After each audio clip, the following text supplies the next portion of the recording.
প্রশাসনের নিরপেক্ষ ভূমিকা আদৌ একটা জেলা যদি তারা নিয়ন্ত্রণ করতে না পারেন, একটা প্রোগ্রাম যদি তারা শান্তিপূর্ণ করার দায়িত্ব নিতে সক্ষম না হন, তাহলে ৩০০ আসনে যেখানে নির্বাচন হবে, হাজার হাজার কেন্দ্রে যখন ভোট হবে, সেই ভোট কেন্দ্রগুলো নিরাপদ করা, জনগণের ভোট নিরাপদভাবে দেওয়ার দায়িত্বটাই সরকার আসলে পালন করতে পারবেন কিনা। বিচার সংস্কার,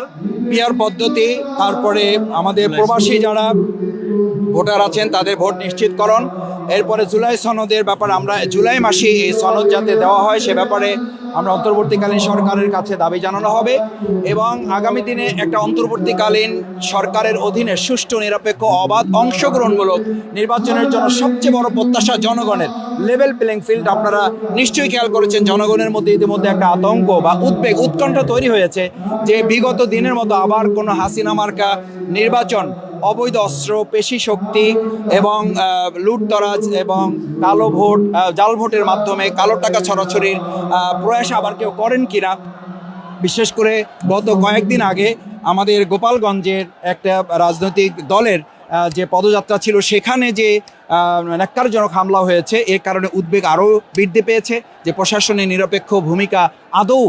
একটা জেলা যদি তারা নিয়ন্ত্রণ করতে না পারেন, একটা প্রোগ্রাম যদি তারা শান্তিপূর্ণ করার দায়িত্ব নিতে সক্ষম না হন, তাহলে ৩০০ আসনে যেখানে নির্বাচন হবে, হাজার হাজার কেন্দ্রে যখন ভোট হবে, সেই ভোট কেন্দ্রগুলো নিরাপদ করা, জনগণের ভোট নিরাপদভাবে দেওয়ার দায়িত্বটাই সরকার আসলে পালন করতে পারবেন কিনা। সেই লেভেল প্লেইং ফিল্ড এবং অংশগ্রহণমূলক, অবাধ, সুষ্ঠু, নিরপেক্ষ নির্বাচনের দাবিতে মূলত আজকের সমাবেশ। জনগণের উপস্থিতি প্রমাণ করে এই দাবির সাথে ইতিমধ্যে জনগণ একাত্মতা ঘোষণা করেছে। জাতীয় নেতৃবৃন্দের বক্তব্যের আহ্বান নিয়ে তারা গ্রামে গঞ্জে পৌঁছে যাবে এবং একটি জনসচেতনতামূলক পরিবেশ তৈরি হবে যা এই সরকারকে আমাদের এই দাবিগুলো মানার জন্য একটা চাপ প্রয়োগ করবে। আমরা আর কিছুক্ষণের মধ্যে আপনারা লক্ষ্য করবেন আমাদের এই সমাবেশের সম্মানিত সভাপতি ডাক্তার শফিকুর রহমান আমিরে জামাত মানবিক বাংলাদেশ বিনির্মাণের যিনি প্রত্যাশিত কারিগর, তিনি সভাপতিত্ব করবেন এবং সকল জাতীয় রাজনৈতিক নেতৃবৃন্দ যারা আছেন তারা এখানে আসবেন। আমরা তাদেরকে আমন্ত্রণ জানিয়েছি।